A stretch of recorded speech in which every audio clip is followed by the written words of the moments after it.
इस वक्त हम पोइम पढ़ेंगे स्नोड्रॉप, जो एडवर्ड जेम्स ह्यूज या टेड ह्यूज ने लिखी है।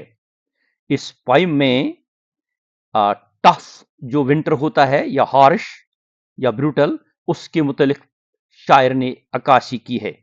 यानी हम ये कहेंगे कि it reflects the harshness of winter, it curtails and restricts the movement of creatures and even pushes them to the brink of death। इस या इन बातों की अक्कासी इस पोइम में होती है। तो अब हम शुरू करेंगे ये poem. Now is the globe शंक tight. ये सारी दुनिया, ये ग्लोब जो है, ये सुकड़ गया है सख्ती से।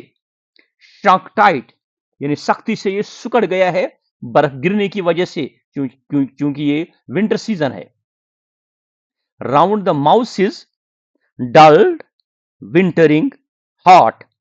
यानी जो माउस है उसके इर्द गिर्द ये जो दुनिया सुकड़ गई है, तो इस नतीजे से उसका जो हार्ट है that is reduced to very limited functioning. यानी वो बिल्कुल काम कम करता है विंटर के असर की वजह से। वीजल, न्यूला जो होता है, एंड क्रो और कौवा, as if moulded in brass, उनकी एक स्पेशल शेप बन गई है, जैसे कि वो पीतल में लिपटे हुए हैं, या हम कहेंगे they are shaped in brass. Brass मतलब an alloy of copper and zinc, क्योंकि उनके ऊपर बर्फ गिरी हुई है। Move through an outer darkness, वो चलते हैं, आगे बढ़ते हैं, लेकिन बाहर बिल्कुल अंधेरा है। उसी अंधेरे के नीचे वो चलते हैं या मूवमेंट करते हैं। Not in their right minds, तो माइंड्स यहां मतलब है डायरेक्शन, तो वो ठीक डायरेक्शन में नहीं चलते हैं, यानी इधर उधर जाते हैं और जो उनकी मंजिल है, डेस्टिनेशन है, वहां तक पहुंच नहीं पाते हैं।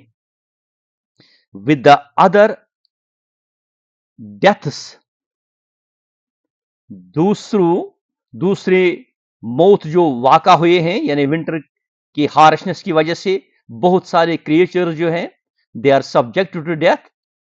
शी टू, मगर ये स्नोड्रॉप जो है ये इस नेचर का एक हिस्सा है। परस्यूज हर एंड्स, वो अपने मकासिद का पीछा करती है, यानी परस्यू करती है, चेज करती है। Brutal as the stars of this month, खतरनाक या वैश्याना जैसे कि तारे होते हैं इस महीने के। हर चीज इस विंटर में बुरा लगता है, खराब लगता है या ब्रूटल लगता है। हर पेल हेड, लेकिन इस स्नोड्रॉप का जो पेल हेड है, हैवी, वो भारी है, एज मेटल, लोहे की तरह, मेटल की तरह, और वो इस बर्फ को चीर के आगे निकलता है। यानी तमाम क्रिएचर जो है इन्हें मुश्किलात आते हैं, लेकिन स्नोड्रॉप जो है वो अपनी करेज दिखाता है, अपनी हिम्मत दिखाता है, रेजिलेंस दिखाता है, और इस बर्फ को चीर के, आइस को चीर के वो ऊपर निकलता है और अपना मकसद पूरा करता है। तो ये थी एक्सप्लेनेशन इस पोइम की। अब हम बात करेंगे पोइटिक डिवाइसेस की। पहले हम देखेंगे इसमें श्रंक टाइट और माउसेस डल्ड विंटरिंग हार्ट, ये हम कहेंगे ये भी मेटाफर है और ये भी मेटाफर है। मेटाफर हमें मालूम है कि इसमें डायरेक्ट कंपैरिजन होता है, लाइक या एज नहीं होता है। तो जिस तरह हम अगर किसी को बहादुर कहे हम ये बहादुर है, तो हम कहेंगे ही इज ए लॉयन।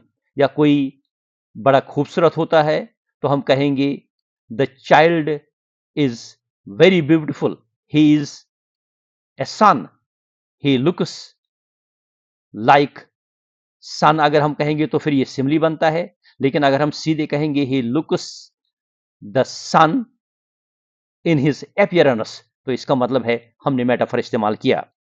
इसके साथ हम यहां देखेंगे एलिट्रेशन का इसमें इस्तेमाल हुआ है। यहां ह साउंड है एच, यहां हेड में है, यहां हैवी में है, यानी एलिट्रेशन का यहां इस्तेमाल हुआ है। एलिट्रेशन का मतलब यह है कि जब consonant sound in the beginning of some words किसी लाइन में होगा, यहां ह है, तो हम कहेंगे कि ये एलिट्रेशन पोएटिक डिवाइस यहां इस्तेमाल हुई है।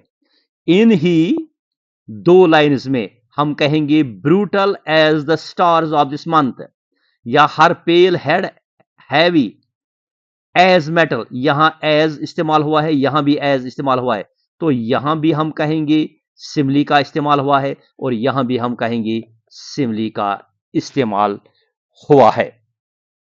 तो और एक बात भी है, इसमें पर्सोनिफिकेशन का इस्तेमाल हुआ है, यानी ह्यूमन कैरेक्टरिस्टिक्स जो हम इन एनिमेट के साथ एट्रीब्यूट करेंगे। यहां लिखा है she too pursues her ends, तो यहां कहेंगे ये पर्सोनिफिकेशन है। तो इसके साथ यहां हम ये कहेंगे कि हर हेड यहां हर pale head heavy as metal, तो ये भी हम कहेंगे ये पर्सोनिफिकेशन है। इस छोटी सी पोइम में बहुत सारी पोएटिक डिवाइस इस्तेमाल हुई है। तो थैंक्स, ये आपके लिए हेल्पफुल होगा। I hope so. Have a nice day.